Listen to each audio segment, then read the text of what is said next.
Thank you so much for coming out and joining us this evening and for your interest in working with California State Parks. My name is Scott Shepard, and I work as the interpretive manager for the Santa Cruz District. So what you'll learn this evening is a lot like schools across the state of California. California State Parks are broken up into various districts. And the Santa Cruz District is just one of those. We're a pretty unique spot, though, for those of you guys that are joining from other spots across the state. Santa Cruz is home to over 30 different California state parks. And we have one of the largest interpretive programs in the state. We have over 40 interpreters or folks that are engaging in interpretation. So for those of you guys at home or those of you guys that are in the room that might not be familiar with interpretation as a concept, interpretation is essentially an academic discipline where we work to share and engage the public with the natural, cultural, and historic resources of our state. And I'm pretty proud to be a part of this team. We're really, really lucky to have a whole host of incredibly kind, competent, intelligent, well-educated, and pretty good-looking interpreters, if I do say so myself. And you know what you'll find is that folks that find themselves in interpretation with California State Parks are those people that are incredibly driven and incredibly passionate about sharing what's unique and what's special about the place that we all call home and the places that we play. Personally, I come from a background in outdoor and environmental education, where I've worked with students from kindergarten all the way through adulthood, both in and outside the classroom.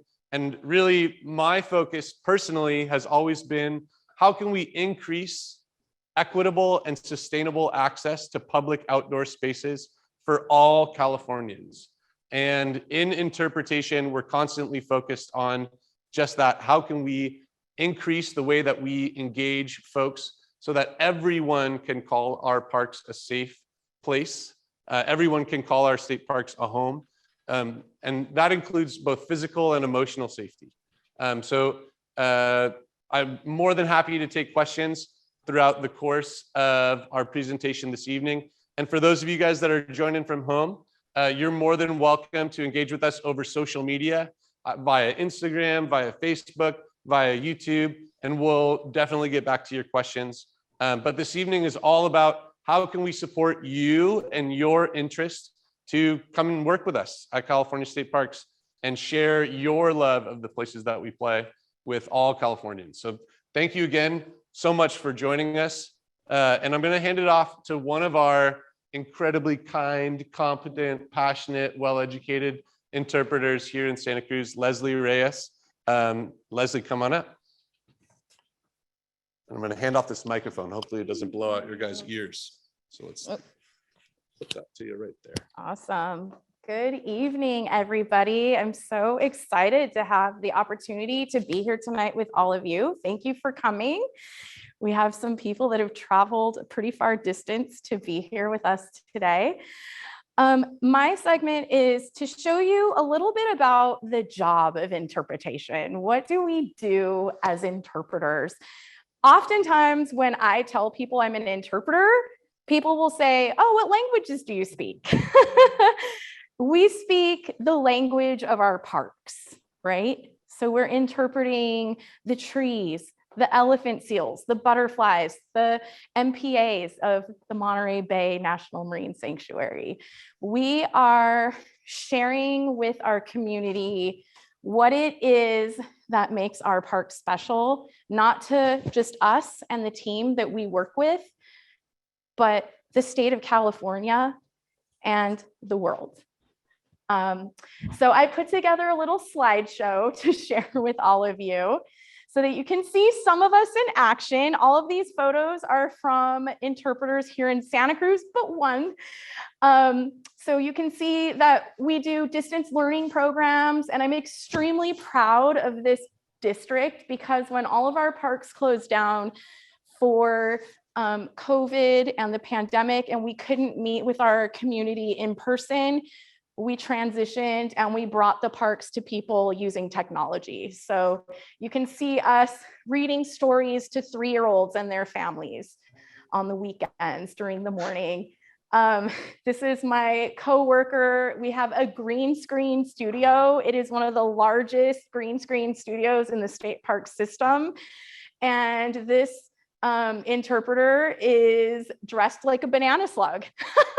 And he's doing a fun dance and song for people in that community. Oh, sorry, I don't have the clicker. Okay. So you can see some of our other interpreters are leading school group programs. So teachers will bring their classrooms out into the parks, and it's the interpreters that provide that educational program for the day. We also do some junior ranger programs. And Ashley, was this a junior ranger program or a school group? A pose picture for some promotional item for the Monterey Bay. Awesome. Okay. And then we also do other things too. Like I believe the next photo is the. Just a moment. Oh. So we are in charge of visitor center management. So here you can see an interpreter and a well-trained volunteer taking care of the exhibits. We also manage the signage that you see around the park. So all the interpretive panels that give you information about the resources or the maps on where you are. That's our job to design those as well as to keep them in good working condition. We lead backpacking trips. We're the only district in the state, I believe, that leads backpacking trips from the forest, redwood forest, all the way down to the ocean. We're very proud of this program as well, and interpreters lead those hikes. And we have a great team of volunteers and docents. And we have one of the largest docent systems in the whole state park system. I think we have over 1,000 docents. They are trained well enough to help us lead our programs as well. So you can see a docent at Seacliff teaching students about fossils. And then we have this other docent leading a team of junior rangers from Australia. Can you share a little bit about what a docent is? So docents are volunteers, but they are well-trained volunteers. They go through extensive multiple-week trainings. So for example, at Año Nuevo, they're going through about 12 weeks, I think, of training. And they're actually out there leading all the elephant seal hikes. I hope I answered that question for you. As if somebody, there are 2 docents in here actually from Año Nuevo, if you want to add anything to that. Perfect. And we also lead campfire programs and junior ranger programs. And these programs usually take place here in Santa Cruz in the summertime. So this photo is one of the photos I took the first summer that I was here at Henry Cowell. And it was special to me because there was 2 different families there. One family was roasting their first marshmallows in their whole entire life. They were from Italy and they'd never made a s'more before. So I felt very privileged to be the first person to show them how to make a s'more.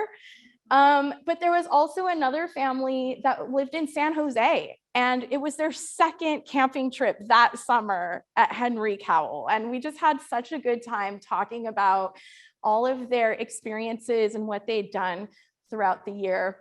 And it's at those campfire programs where we do fun things like play games, trivia, we sing songs. And here's an example of a popular song up in the mountain parks about tan oaks. And I think for lack of time, we're probably not going to sing the song tonight.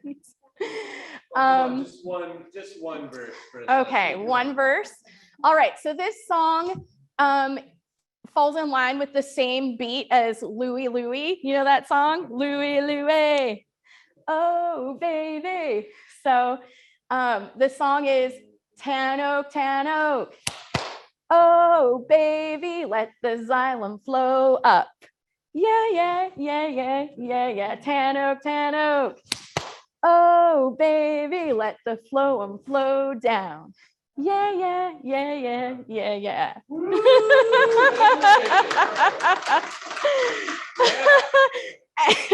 And I think my 5 minutes is just about up, but I'm an avid journaler, and sometimes I have experiences that are gonna last with me forever in my memory, and I write them down at the end of my shift. So I would like to share one of my journal entries. Sorry if I get a little emotional. I wear my heart on my sleeve. So extremely proud to wear the bear. My first day back on the Redwood Trails was spectacular. I feel so fulfilled and content knowing there are a lot of people walking these trails that love this forest as much as I do.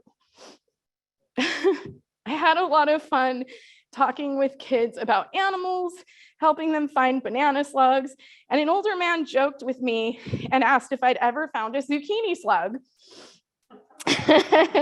As I walked away, I heard him say, "She has my dream job," to his grandson.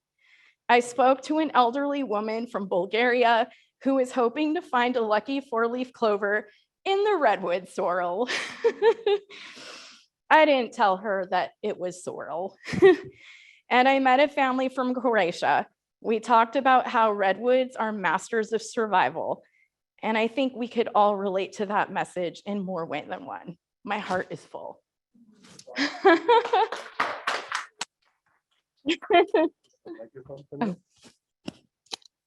So folks at home, if you're watching this and you're curious about, any questions for Leslie, you're more than welcome to type them in to the Q&A. Anybody in the room have a question for Leslie before we bring up another one of our speakers to talk a little bit about how to become an interpreter with California State Parks? Not everybody at once now. We'll give you some time. If you're at home and you'd like to type in a question, you're more than welcome to. But we're really, really lucky to have an incredible recruitment team with California State Parks who are here not only to help us reach out to the diverse audiences that we want to open our parks to, but also to support those folks that are interested in finding jobs. So I'd love to introduce one of our colleagues, Sochi, from the recruitment team of the Parks Department. And I'm going to bring her up onto the screen in just one moment. So give me 1 second.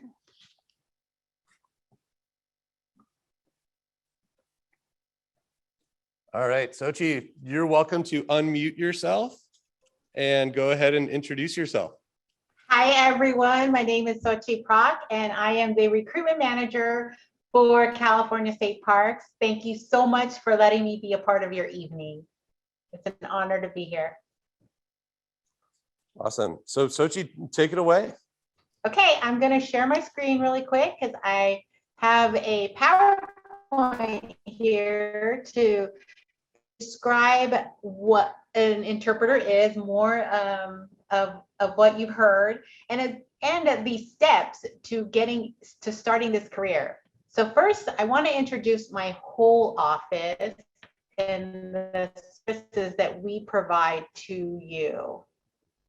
Before I do that, though, I do want to state that Yolanda Ramirez is with me. She is the newest member to the team. So if you want to say hi real quick, Yolanda.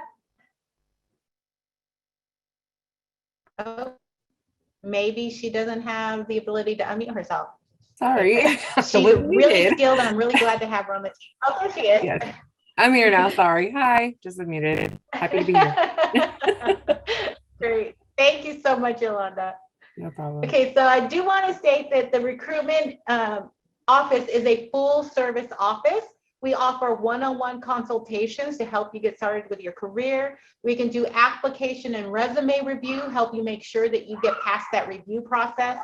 We can even do mock interviews, and we provide tips for applying for the job. you want to know how to connect with us, it's at recruiting@parks.ca.gov. And I believe this information will be shared in the chat, and we'll also send a follow-up email with everyone to ensure that you get the resources that are going to be shared tonight. The team is a total of 6 people. So we just got Yolanda and Laura and Forrest, who are not pictured in this picture here, very recently. So we need to update that picture for you. You get to know us a little bit better. I hope you reach out to us.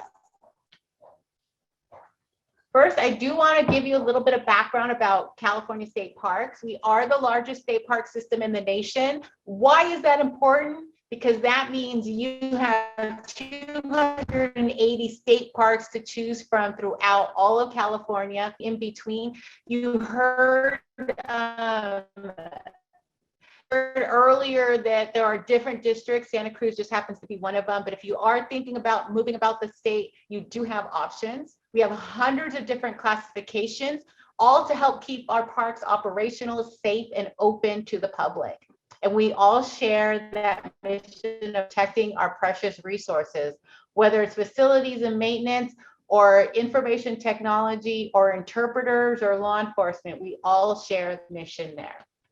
So why do you want to work for the state? Well, we have some really great salary and benefits. I won't go into this long list, but this is just the portion of what is captured for all of the different benefits that you have. I will say you're not going to get rich working for the state of California, but you will have stability and you will have safety and you will have longevity working for the state. You can have a competitive salary, you get paid holidays, paid sick leave, paid vacation, paid family leave, and even paid differentials. So there's a lot of benefits to working with the state, and all the way down to job security. So whether you have an emergency with the family, there is the Family Medical Leave Act, there's military leave, and there's support systems in there like the Employment Assistance Program. You also, if you ever run into any trouble, there's the appeals and grievances process to help you secure your job. So again, security is part of being a state worker. And of course, you have the outdoors and the mission of protecting our natural, cultural, and historical resources with California State Parks.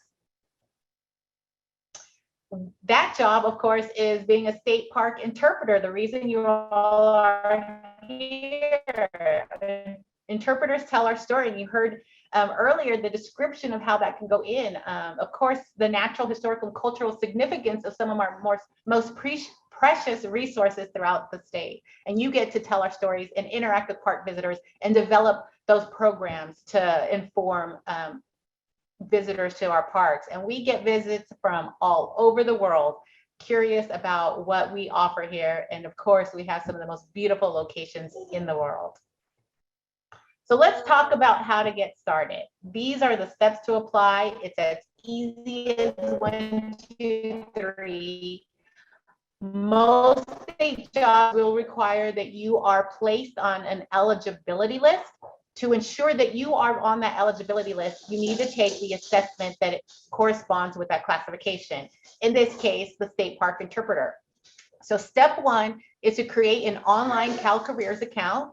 This is where you can create your application package and everything you need to start that job journey. The next step you want to make is taking the assessment, in this case, the state park interpreter assessment there. And this ensures that you can be placed on the list. And then you can take the, then you can actually apply to the job. And we are going to go ahead and get into depth about each step. So first step, creating your CalCareers account. When you go to calcareers.ca.gov, and I'm sure these links are going to be shared in the chat, it's really easy to start. It's all about you, your contact information. This is going to be auto-populated when you start filling out your applications forms, whether it's for an assessment or for the job. It's also how we can connect with you, hiring managers, as well as CalHR, to ensure that you are being placed on the eligibility list and that you are in fact receiving the resources that are there for you. And once you register, this is what your dashboard will look like. This is strictly accessible by you and CalHR only, and the only way CalHR can access it is if you are actually talking to tech support. So this is very secure, and only you have access to it.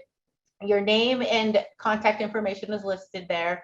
You can, in fact, create application templates up to 10. So whatever classification you wanted to apply to, you can create different templates that are specific to that classification. So that way you make sure you have in those right buzzwords for that. You can also upload documents such as your resume, any certificates,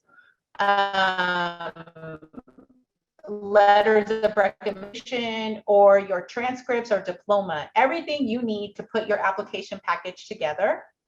You also can include a link there to ask to be sent messages about different jobs or exams that you are interested in. There are also resources available to you, like if you happen to be a veteran or a person with a disability. Now let's go ahead and talk about those resources now. Resources to help you with Really quickly, sorry to interrupt, but we actually had a question from one of our virtual attendees who was curious about, is it possible to apply for a state job or as an interpreter if you have a criminal record, like if you have a misdemeanor or a felony or something along those lines? Is that a possibility? That is a great question. Thank you for asking that. The official state application form does not ask a criminal record. It doesn't ask for that at all. There are only a few classifications that have an extensive criminal background check, and for instance, in law enforcement. Our park aides go through a live scan, and I believe our interpreters do too, have a live scan for some of our interpreters because they are interacting with the public. Other than that, no, you don't need one. It doesn't, we're not asking in-depth questions about your background. Thank you very much for answering that question. That's really helpful. Absolutely. Okay, so resources to help you with the assessment process. Number one, if you are a veteran, all eligible veterans can receive a rank of number 1 with a passing score of 70% or better. All you need is a copy of your DD-214 and the completed CalHR Veterans Preference Form. The link, all information about the Veterans Preference Benefit can be found at CalHR under Veterans Information. I believe this link can be shared in the chat as well. Other resources to help you with the assessment process is the Limited Examination and Appointment Program. This is for persons with disabilities, and they can opt for an alternative assessment to demonstrate that they in fact qualify for that position. Instead of going online and taking the assessment, what they would do is actually take on the job itself, demonstrate that they could do it, and that's how they would be considered passing the assessment. All you need is proof of disability, and that can be anything from a individual education plan that you received in school or a doctor's note. And then of course, Department of Rehabilitation certification. And the link to that will also be in the chat. I see a question. Yes, thank you, Sochi. We had another really great question from one of our virtual attendees. This attendee has passed the Interp 1 exam, but recognized that there weren't a lot of jobs that were posted in their area after they had taken the exam. This person now has enough experience to take the Interp 2 exam and is curious if an Interp 1 position comes up, will they be allowed to apply for the Interp 1 job even though they have a higher grade now or a higher level of experience? Does that make sense? Yes, in other words, am I overqualified to apply for this job and will I not be considered? That's not how the state works. So you can, in fact, tailor your application for that position. And we're actually going to go into depth in that a little bit more. So that's a great question. Thank you. What I always say to everyone is, when in doubt, fill it out. Always go and apply to any and every job that you interest you and that you could be eligible for. No such thing as too much experience. So let's go ahead and move forward. So you completed your CalCareers account, and now you are ready to take the eligibility assessment. Let's go ahead and check out the actual bulletin for the State Park Interpreter one. First up, you'll notice here the title and the exam code. This is important because when you go to apply to take an exam, you want to ensure that it's the right one and you have the code and the name there for that exam. Next up, classification details. You're going to find out salary, and you're going to see a link to the State Park Interpreter classification specifications. This is going to inform you, when you click that link, you will see all the details about that job, the type of work that is done, and the minimum qualifications. You always want to make sure that you are reading that and you are tying your experience and education to ensure that you, in fact, are eligible for that exam or that job. And of course, bulletins include application instructions. It's going to tell you when your last day is to apply to take that exam. In this particular case, it says continuous. That means there is no deadline. You can take it anytime you want, it right now if you want it, and then apply to a job that you saw, or you can take it tomorrow morning, or you can take it next week. You have a continuous amount of time to take this exam. You'll see how to apply. In this particular case, it's saying that there is going to be a link and it's going to connect you. It's going to be about your training and experience evaluation. And we'll get into a little bit more about that. And there's also information about special testing arrangements. If in fact you are a person with a disability, you can in fact request that there are special accommodations, for instance, for the exam. Every bulletin is going to include the minimum qualifications. This will be the exact same information that was found on the classification specification form. It's going to tell you what you need in order to be eligible to take this exam. In this particular case, you need 1 year of experience in research and development and the equivalent of graduating from college with major work in interpretation, and of course the list of other potential areas of study that you could in fact qualify for. Okay, so then you also have the examination scope. Every single bulletin is going to include an examination scope. This is going to tell you what to expect on the exam. I highly recommend reading the bulletins thoroughly because this is your cheat sheet for taking that exam. Right now, it's telling you for the State Park Interpreter that it's 100% weighted on your training experience. This means it's a self-assessment. The questions are going to be multiple choice, and they're going to ask you, what is your level of training and experience in any particular topic?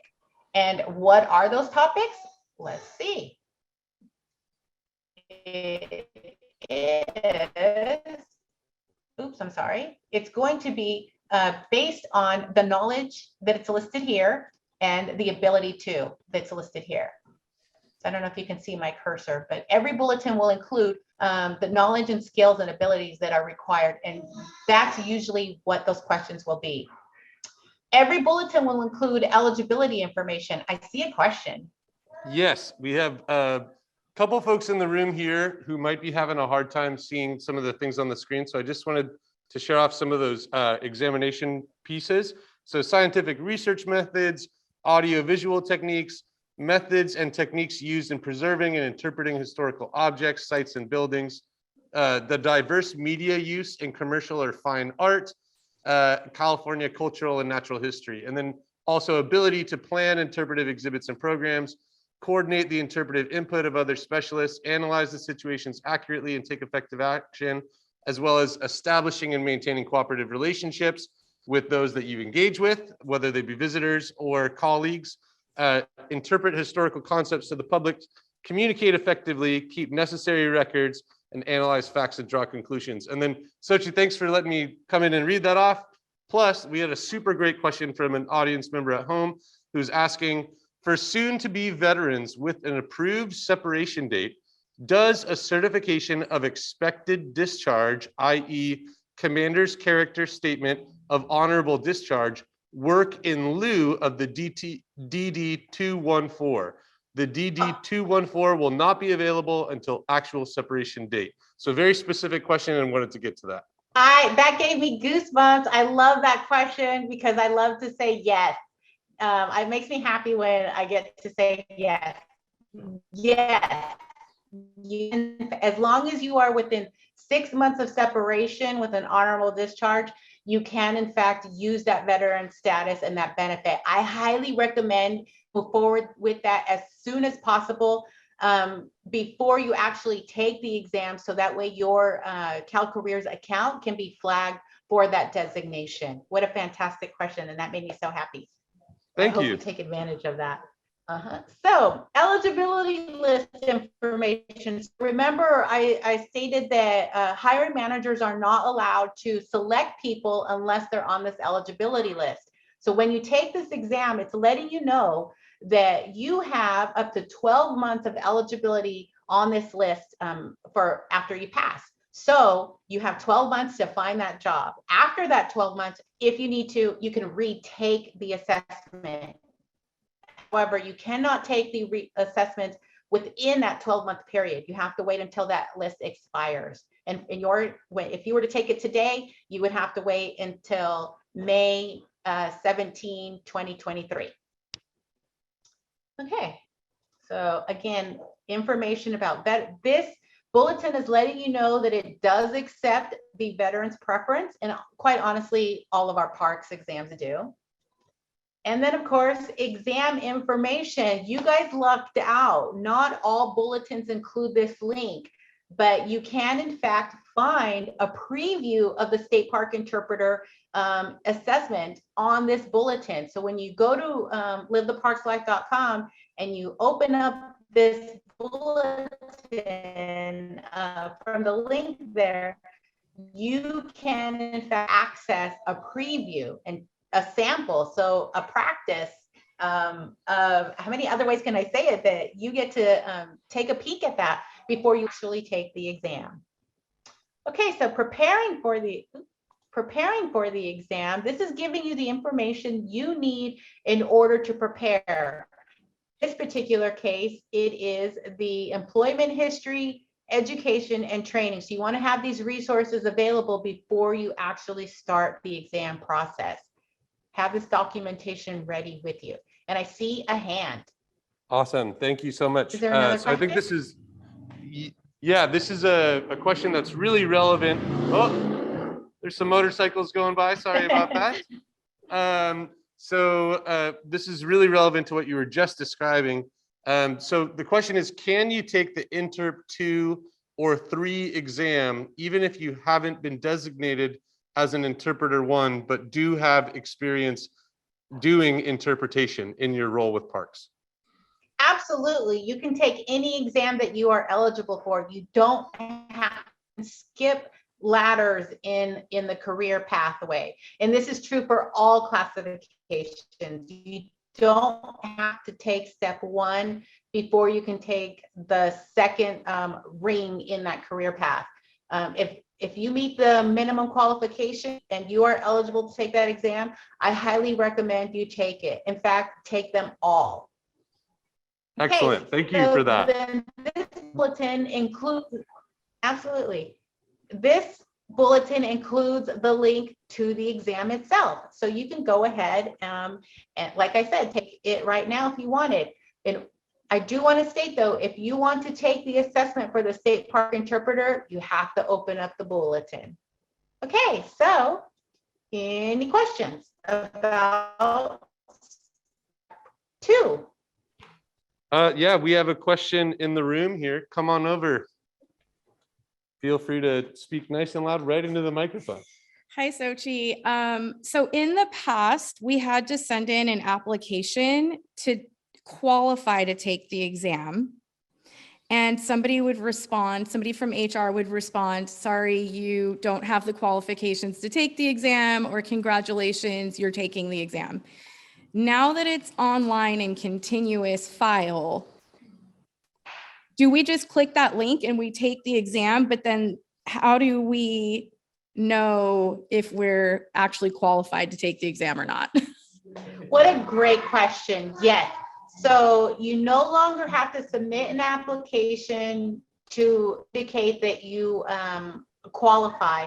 What you're going to do is, so let's say you click that link, it's going to open up, it's going to redirect you to your CalCareers account. This is why I always say, create your CalCareers account first. And then when it verifies that you are who you are, it's going to ask you a series of questions, kind of like survey mode about experience level. You know, do you meet the MQs? Do you have 2 years of experience, for instance? It will ask you. And then when you pass that, then you'll get into the actual assessment. Okay, does that? Excellent. Thank you so much. Any other questions here in the room at this time? Anybody at home have any questions? All right. So I think that's it for our questions for now. We'll let you keep going, Sochi, if you have some more to share. I do. Okay, let's get into step 3. Let's apply for the job now, because I got some good tips for you. Okay, so you took the assessment and you passed, and you used your veterans preference, so you're now rank 1. Woohoo! And you're going to apply for the job. Go to livetheparkslife.com and you will actually see under our opportunities the state park interpreter. We do have a link there to all the openings throughout the state. So you go there and you click, and wait, before you get started, I'm going to show you what those tips are. Document reviews, understanding the bulletins and duty statement, and how these will help you complete your application so you can get past that review. Okay, so first up is the job bulletin. Again, you're going to have a job code, the job title, information about the salary, and the final filing date. You want to make sure that you submit your application no later than final filing date. How to submit your application, it shows you here. Every bulletin will indicate what your options are. In this particular case, you can send it electronically through your CalCareers account, by mail, or you can drop it off at our headquarters. Every bulletin is going to tell you where this job is at. You have the option of choosing where you want to work. I get this question a lot. Say, am I going to be assigned? How does it work? Every bulletin is specifically for that job. So when you see it, you are applying directly to that specific job at that specific location. The bulletin also is going to indicate any special requirements. In this particular case, it's asking for a California driver's license. This is very important when you're filling out your application. Anytime you see a special requirement, you want to make sure that you're indicating that on your application. It also will indicate whether or not state housing is available. That's one of the perks of working for state parks. We do offer housing for a lot of different classifications at many of our locations. In this particular case, it does not. And you're also going to see who your contact is. This is most of the times your hiring manager. So this is who you want to connect with to promote yourself or ask questions about the job. You also will have a link to the duty statement. This is a cheat sheet, and I'm going to show you how to look at the cheat sheet in a little bit. You also have a link again to the classification specifications in the state park interpreter, another cheat sheet. So you have 2 cheat sheets to go through, and I'm going to explain why they're so important. You also are going to see a job application package checklist. You want to make sure that you open it because there may be special requirements. In addition to your application, it may ask for a resume or a statement of qualification. You want to make sure you have everything in that's required before you submit your application package. And I see a question. Thank you, Sochi. We had a friend who's at home right now who's curious why these exams are called exams in the first place. Are they more like an application or are they actually a test? Okay, they are a test. So you're talking about step 2. Let's not confuse the two. Step 2 was taking the assessment many years ago. We're moving more towards using the term assessment. This is to ensure that you are eligible for a job and you are placed on an eligibility list. You cannot apply for a job unless you're on an eligibility list. This is to ensure fair and equal opportunity in getting a job. So everyone has to compete in order to apply for that job and prove that they are eligible. I have one more question about step 2, if that's okay. Of course. So we had somebody just type into the Q&A that they recently took the exam and they're recommending that you not use punctuation marks of any kind or your interpreter exam will continue to get rejected. Does that sound true? No, not at all. Okay, Not at very all. good. Yeah, we Punctuation, should be that- you see using, that. Yeah. yeah, we should be using proper punctuation when we're responding to questions in the exam. And also, does the exam time out? Like, is it possible to run out of time? That is a great question. I do need to follow up on that. You're not the first person to ask that. I do need to confirm whether it's timed. Some of them are, some of them are not. For instance, our environmental scientists, you have a whole week to complete it. Others, you only have an hour. It all depends on the specific classification. So I need to confirm with that, and I will get back to you all on I'm hearing some knowing from what the time limits are. Oh, sorry to interrupt. I'm hearing from some folks who have taken the exam here in the room, and it sounds like it has timed out for them, so that we may be in the classification that's kind of in that hour limit. And we had one other person who's looking at that job bulletin that you were just sharing, and they're wondering if you're not a California resident and you do have a driver's license, is that acceptable, or do you need to have a California driver's license? That's a fantastic question. You do need to have a California driver's license when you start the job. So if you are out of state and you're applying to the job because you're going to move, you can indicate your out of state license, and then somewhere in your application state that you will have you will get a driver's license when you move here. Thank you for answering that. We have 2 more questions, and then I'm going to pause because we're getting a lot of step 2 questions. But one is, how are the assessments or exams graded or evaluated? How are they ranked? And then the second question is, I have an LEPA. I'm just wondering if state parks has jobs for people with disabilities. Okay, so the first question about the disability, yeah, absolutely. All of the state of California is an equal opportunity employer. We absolutely hire people with disabilities. And to assist people with disabilities in getting that job, that is why we have that program of LEAP, the Limited Examination and Assessment program there, to help you through that process so you can have an alternative means of taking that assessment and being placed on the eligibility list for a particular job. Not all of our classifications have a LEAP access, but we do hire persons with disabilities. I don't think there's any physical requirement for being a state park interpreter. But there are other positions that do have that. And as long as you are passed by a medical doctor to perform that particular job, you can in fact apply for it and be considered for the job. Thank you Okay, and so then much. absolutely. And the previous question was, I forgot, I'm sorry. Oh, that's okay. We all forget sometimes.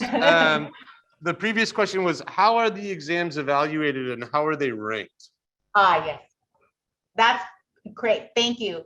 So they, based on, in this particular assessment, it is a self-assessment. So you are going to be indicating your own, you're going to answer multiple choice questions based on your specific experience and training in that particular job. So let's say I answered the question, I'm taking the interpreter exam and it's asking me describe your level of experience with developing an interpreter program. And you will answer either extensive experience, moderate experience, or minimum experience.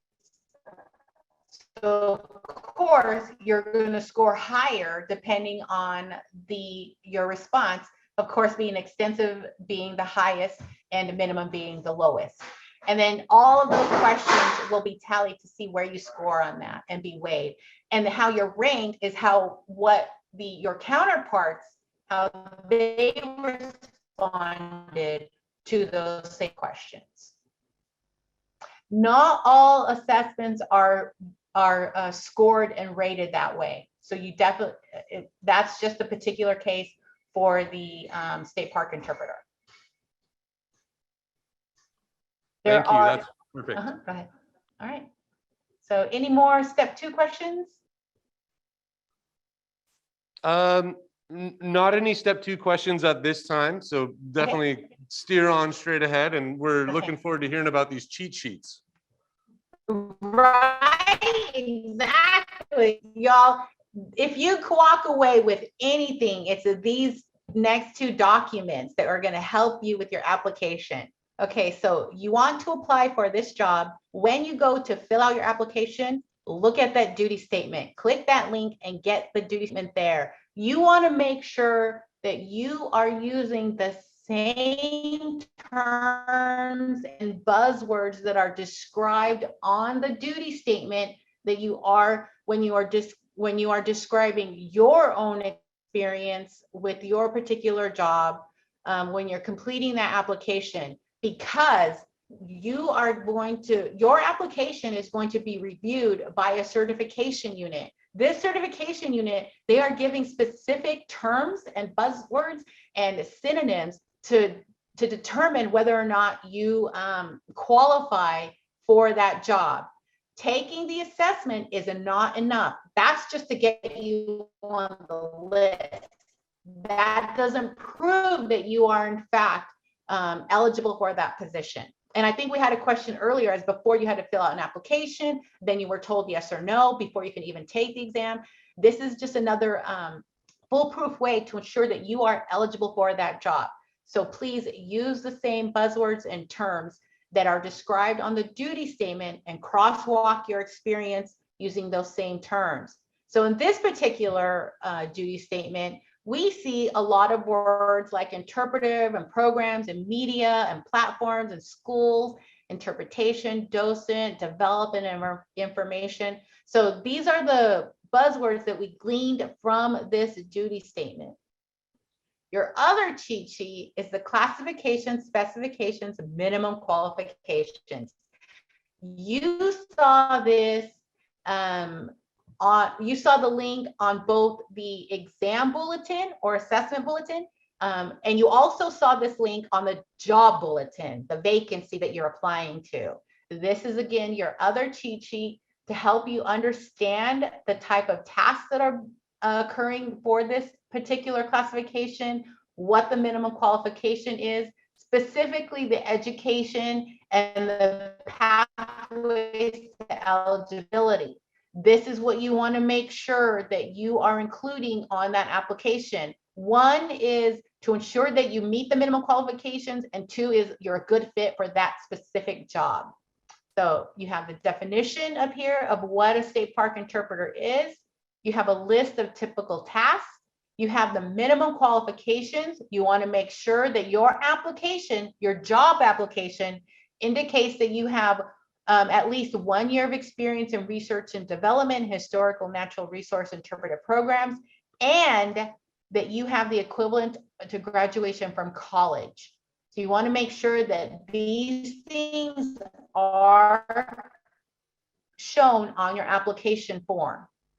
And of course, you also want to, when you're describing your experience, you want these your knowledge and abilities listed, as well as your special personal characteristics, like a willingness to travel.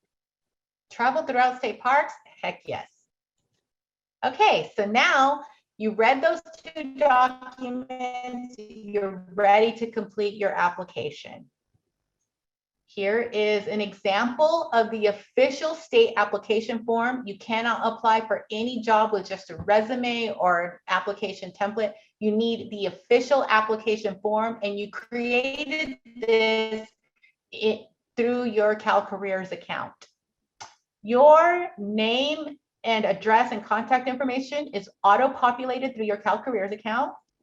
If you are in fact using your CalCareers account, the state park interpreter job title and job code will also be auto-populated. If you're doing it with a form that you found online or one that was emailed to you, you want to make sure that you are including the job title and job code. Remember, it's at the top of the job bulletin.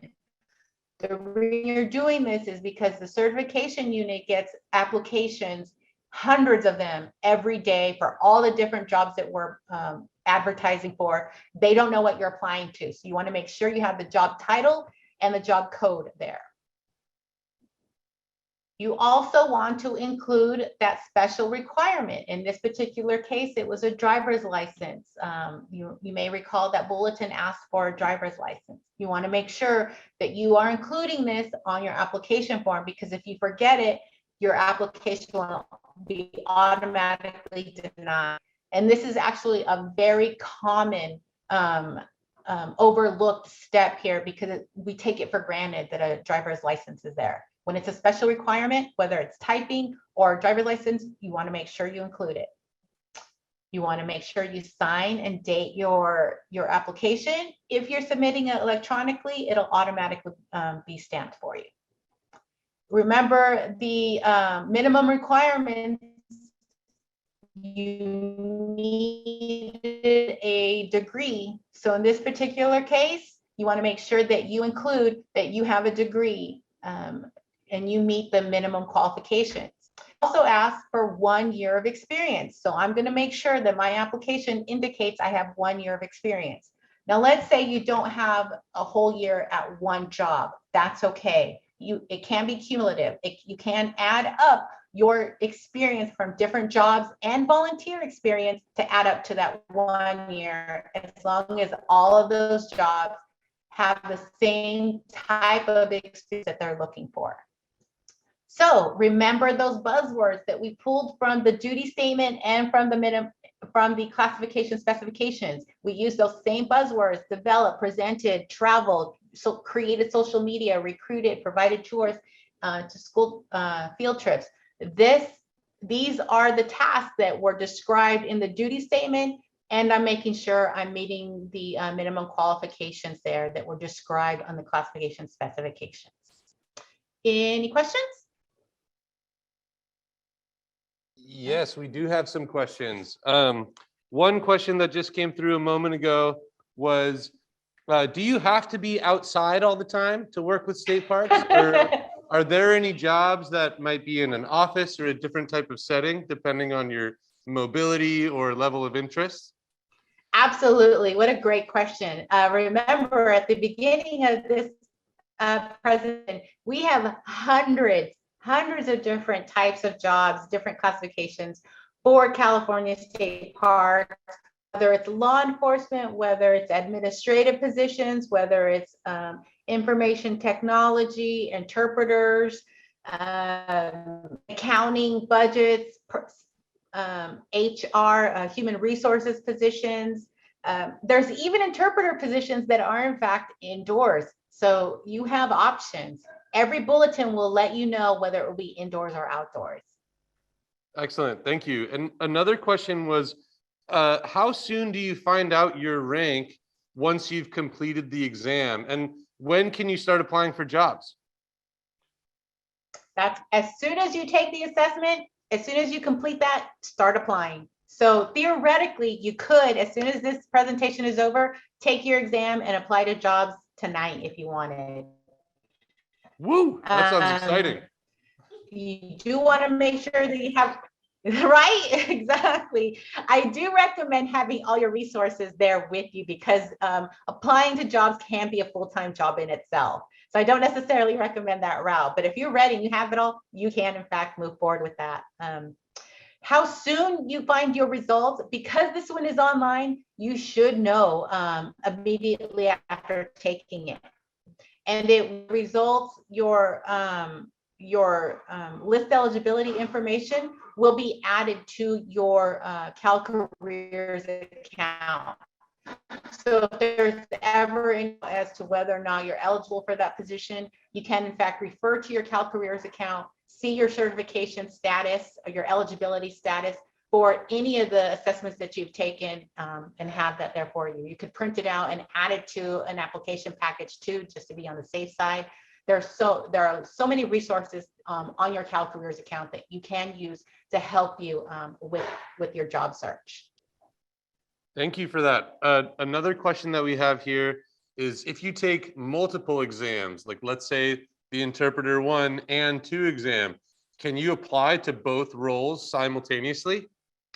Every job bulletin will indicate what it's asking for. If the job bulletin says Interpreter 1, you're applying for an Interpreter 1. If the job bulletin says Interpreter 2, apply for the you are applying for the Interpreter 2. Yes, you can in fact apply to as many jobs, take all the assessments that you qualify for, and then apply to all of those jobs. Thank you for that advice. Fill it out.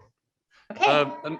Another question we have is, can we modify our application package or STD 678 template at any time? Yes, you can. You can actually create up to 10 different templates on your CalCareers account, and start. You can create an Interpreter 1 template and you can create an Interpreter 2 template. When you go to apply to a specific job and you pull out that duty statement for that job, because every duty statement is going to be different, and you want to make sure that you are using your experience on your application that matches up with the duty statement as much as possible. You can tweak any of those templates to help you specify for that particular job that you're applying to at any time. Great question. Okay, so there are no other questions. I'm going to go ahead and I have just a few more slides to share.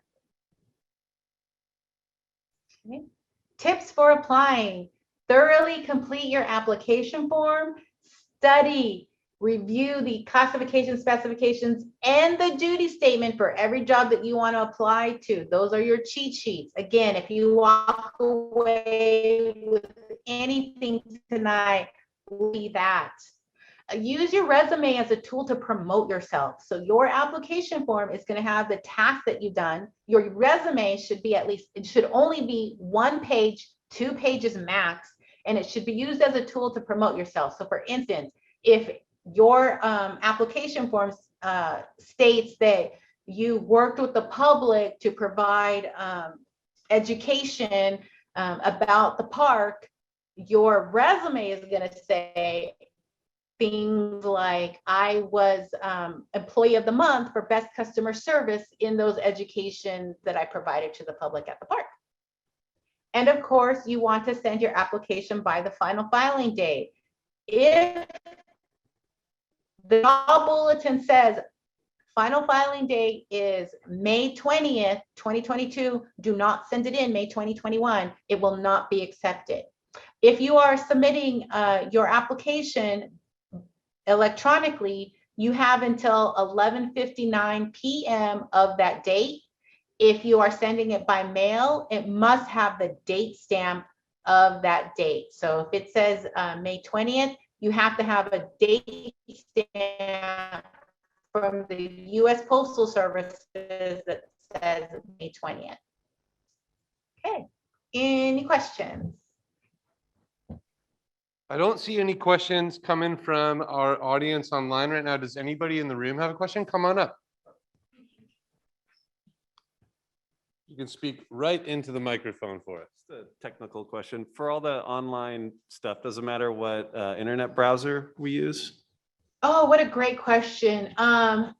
Unfortunately, yes, and I cannot tell you which one it is for the exams. There are some that have better access with Chrome and some that have better access with Edge, Microsoft Edge. I believe Firefox is not a good platform to use. But you honestly, you won't know until you go on there and see that. But Microsoft Edge and Chrome are the two best ones. I personally use Chrome for just about everything. Awesome. Any other questions in the room here? Yeah, come on up. I'm just curious how much technical experience and how much time after you're hired, maybe that you have to spend on the computer and doing technical things. That will be described in the duty statement for every single job. Some jobs are not behind the screen much at all, except to turn in your, fill out your timesheet and things like that. The required stuff. Other jobs are behind the screen a lot. I have a couple clients. I've been an independent contractor for a really long time, so I don't even have a resume, but I've been here a really long time and have a lot of skills. But the clients that I have that work for state parks, they like bring in their computer and they're like on there a lot. And so I'm just thinking that's part of like a prerequisite for being hired with this. Is that partially true? I can speak to that a little bit, Sochi, if you don't mind. So historically, interpreters have really been people that a lot of their identity is made up with their relationship to the resources that they interpret. And for whatever reason, that makes it difficult for those folks to feel comfortable adapting to new technological tools or new technological platforms. And that's okay. We understand that everybody has a different level of skills, and the job that you're applying for, whether it's an interpretation or if it's another field with the department, is going to outline in that duty statement about how much time you're going to be dedicating to various things. But I would say that all interpreters are using computers these days. All staff members with state parks are using computers these days. We use them for our timesheets. We use them for our emails. We use them for communication with the public and marketing and promoting our programs, including this program here tonight. Like we're broadcasting live, and in addition to that, a lot of folks found out about this opportunity through social media. Yeah, I did, but I still am kind of not that. I would say don't sell yourself short. Spend a lot of time doing it. And that's okay. We all have the ability to try and do hard things. So don't sell yourself short and stick around. We're going to chat more afterwards, and I'm happy to elaborate. I see a couple more people who are online who are asking, will you need to upload school transcripts such as a bachelor's degree or graduate diplomas? Yes, you will need to upload that. If the application package doesn't require that you in fact include that, you don't necessarily have to include it in when you're submitting your application, but you do want to have it on hand on your CalCareers account, because there may be times where you will need to have proof that you graduated, so your diploma can act as that proof, of course, if you are selected. I recommend uploading your transcripts if you have not graduated. This will ensure that you meet the education requirements, or that you're working your way towards that. What I didn't mention earlier is that you can, in fact, months of graduating as well. You just have to, there's a certain time frame as to when you have to actually have that degree in order to start your work. And every single classification will have a different time frame for that. But to go back to the question about working with the computer, there are classifications with parks that there's not a lot of computer work, but I will say COVID really kind of pushed us towards the virtual world as well. And I think that's, not necessarily something that's going to be going away into the future. And as we really look to the future, we want to be thinking about how we're improving our workflow, how we're improving our engagement with the public, how we're improving equitable and sustainable access. And we recognize that there's existing barriers to coming and accessing our parks, not just things like transportation, but awareness of available opportunities and engaging through technology, whether it's through a screen or through a platform or through something else, is one way to raise awareness of those available opportunities with California State Parks. Sochi, I really want to be respectful of your time. You spent so much time with us this evening, and we're so incredibly grateful, providing such awesome and important information about how we can get more interpreters into our ranks. Anything else that you really want to share before we let you go this evening? Absolutely. Thank you for asking. One last thing, and I just want to remind you all, please connect with us. We're happy to help. We can answer questions. recruiting@parks.ca.gov. And I also recommend joining the Parks Jobs mailing list. We send out weekly updates about all of our opportunities throughout the state. And we also can send detailed information about specific careers that you're interested in. For instance, Yolanda sent out a message this morning, opportunities for you. And of course, feel free to follow us on social media. We will have a glimpse of what our different classifications do. May happens to be a focus on interpreters. Also we also share tips and links to different events that we're doing, like tonight, and other in-person events that we may be doing in the future. So feel free to follow us. And with that, I just want to say thank you for having me. Thank you so much for coming to join us this evening, Sochi. We're so grateful of your time and your expertise. And this was some incredible information that you were able to share with us this evening. And like I said before, our recruitment team is here to not just raise awareness of opportunities to come and work with us in California State Parks, but support you in your process to try and fill those positions. So make sure that you're engaging in an open dialogue with us. We have a lot of staff members here tonight for those folks that are in person. And for those of you that are at home, if you still haven't had your questions answered, you're more than welcome to engage with us through social media or reach out via email. We're so grateful to have all of you folks here, and thank you again. Thank you. Good night, everyone. Bye. Thanks, bye.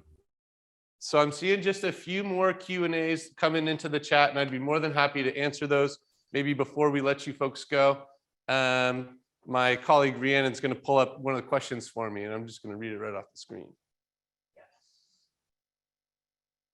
Let's see. Well, here's a good one. Can we get a recording of this to share with fellow coworkers at Parks? Excellent. Thank you so much for asking that question. The question was, can we get a recording of this to share with other fellow coworkers at Parks? And the answer is 100% yes. We're going to be posting this onto our social channels. We're going to have it available on YouTube, and you're more than welcome to reach out anytime if you need to try and get more information about this. We'll be posting it out, so get ready to continue sharing this information with your friends, colleagues, family members, anybody who might be interested in a job with Parks. The other two are about transcripts. One says in the past, hers has been taped closed for security, so how would she upload that? Sure. And the other one says I have a transcript from a different country. Is that okay? So it's definitely okay to have a transcript from a different country. That's totally fine. And the question about the other one is, a lot of the time my transcripts are sealed when I ask for an official transcript from the National Student Clearinghouse or from the registrar's office at my alma mater.